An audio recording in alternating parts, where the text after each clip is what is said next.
आपका पहला सवाल है कि फॉरेन में किस प्रकार का अच्छा योग बन रहा है। तो यहाँ देखिए, फॉरेन के लिए हम इस घर को देखते हैं और यहाँ पर सूर्य का उच्च राशि में बैठ जाना बहुत अच्छा हो गया।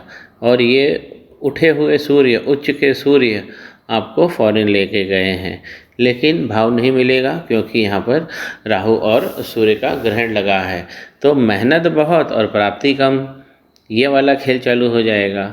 और आपके पिता का जो स्वास्थ्य है, जब आप 42 के आसपास पहुँचेंगे, 40 से 42, 40 से 42 के बीच में, तब ये पिता को भी आघात देते हैं और पिता को दुर्घटना वगैरह ये सब, इसका भी कुछ ना कुछ ऐसा उपाय हमें पहले ही कर लेना चाहिए। तो ये ग्रहण हटाना है। अब देखिए, जो दूसरा है यहाँ पे मंगल क्या है, 8वें में बैठे हैं आपके, आप मांगलिक हो, तो यही है कि बड़ी सफलता नहीं देते हैं और एक तरीके से सफलता पे ताला लगा होता है। तो ये मांगलिक दोष आपको दूर करना है। ये उज्जैन में इसका पूजन होता है, मंगल पूजन। आप कभी इंडिया आओ तो करा लेना, क्योंकि इसको कराना पड़ेगा। इसको हम ऑनलाइन भी करा सकते हैं, मैं आपसे बात कर लूँगा व्हाट्सएप पे। ये मंगल पूजन आपको ज़रूर कराना है। अब हुआ क्या है, जो आपका विवाह का भाव है यहाँ पर 8 लिखा है। 8 यानी वृश्चिक राशि। वृश्चिक राशि के स्वामी होते हैं मंगल। जब भी 7 के स्वामी मंगल 8वें बैठते हैं तो किस तरह से हमें अपनी वाइफ की प्राप्ति होती है।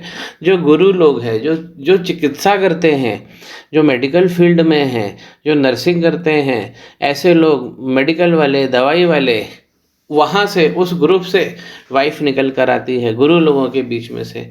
तो यहाँ पर भी मंगल का जब मंगल पूजन होगा तो आपके विवाह में उसका जो प्रभाव है वो भी और अच्छा बढ़ जाएगा। अब आप किस चीज़ का बिजनेस करना चाहते हैं, तो बिजनेस के लिए हम ये वाला घर देखते हैं 10 के लिए। गुरु बैठे हुए हैं और ये शनि भगवान का घर है। तो आप मेटल से रिलेटेड कोई भी काम कर सकते हो। और गुरु बैठे हैं तो आपको शिक्षा जगत से परिचित कराएंगे और शिक्षा को ही कर्म बनाएंगे। तो चाहे आप मेटालिक साइड जाएं या किसी भी साइड जाएं, शिक्षा एक आपका रहेगा ही रहेगा। शिक्षा का ही काम आपको करना है। अब जो एक गड़बड़ और है आपके लग्न चार्ट में, ये है लाभ का भाव। और लाभ में बैठे हैं मरकरी, बुध। क्या करते हैं, नए शगुन, नए अपॉर्चुनिटीज़ हमारे सामने लाते हैं। 12 नंबर लेकर बैठेंगे यानी मीन राशि में, तो ये डेबिलिटेट हो जाएंगे।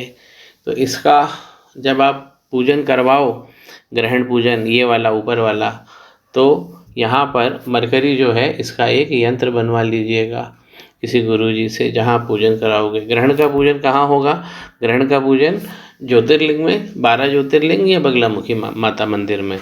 तो ये आप, इसके अंदर आपको ग्रहण पूजन कराना ही पड़ेगा, क्योंकि फॉरेन में सबसे बड़ी सफलता के लिए 12 नंबर घर है। फिर से समझ लीजिए, एक बार समअप कर देता हूँ। और यहाँ पर ग्रहण लगा हुआ है, तो मर्यादित हो गई सफलता, लिमिटेड हो गई, इसको हटाना है। और यहाँ भी आप देखिए, मेष राशि बनी हुई है, यहाँ पर एक लिखा हुआ है, इन्हें मेष राशि। मेष राशि के स्वामी होते हैं मंगल, और जाकर यहाँ पर बैठ गए हैं।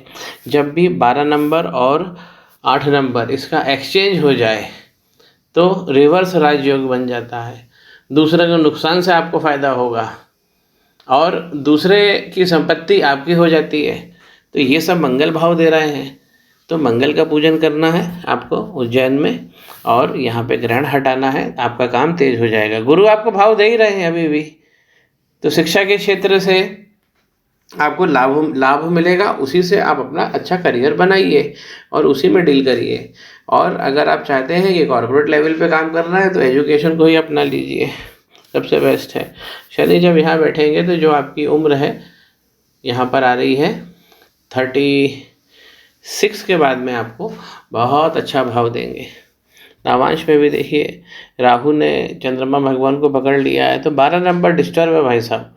12 नंबर यहाँ भी डिस्टर्ब है। तो फॉरेन में क्या है, जो सफलता हो गई वो लिमिटेड हो गई है, इसीलिए इसको दूर करना है। और आप देखिए, अभी जो प्रेजेंट में दशा चल रही है वो चंद्रमा पे कौन चल रहा है, शनि भगवान चल रहे हैं। तो अभी तो वैसे ही आपके मन को परेशानी रहेगी। कब तक, इस डेट को नोट करें, मई 23 तक आपको परेशान करेंगे। तो यहाँ पर चंद्रमा कहाँ बैठे हुए हैं आपके, देखिए 8वें घर में बैठे हुए हैं। तो चंद्रमा के 8वें घर में जाने से माँ का प्रभाव भी कम हो जाता है। यहाँ बैठे हैं 8वें घर में, बहुत सारी चीज़ें ओवर थिंकिंग दे देते हैं और परेशान करते हैं मन को काबू करना कठिन होता है। और जब भी हमें सफलता चाहिए होती है तो सबसे पहले हमें मन को काबू करना होता है।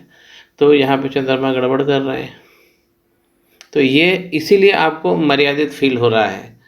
तो चंद्रमा यहाँ गड़बड़ है तो आपकी लिक्विडिटी में भी प्रॉब्लम करेंगे, तरलता जिसे कहते हैं, मनी का आना जाना जो अपने हाथ में रहता है वो जैसा आप चाहोगे वैसा नहीं होगा। तो यहाँ पे मदर को भी परेशान करेंगे चंद्रमा। और वर्तमान में जो अभी कंडीशन चल रही है तो इसमें भी मदर का भाव कमज़ोर पड़ रहा है, इस समय सीधा कमज़ोर दिखा रहा है। तो आपको और जो कुछ कम्युनिकेशन करना है व्हाट्सएप पे मैं आप दे देना क्वेश्चन, मैं उस पर भी वीडियो बना दूँगा।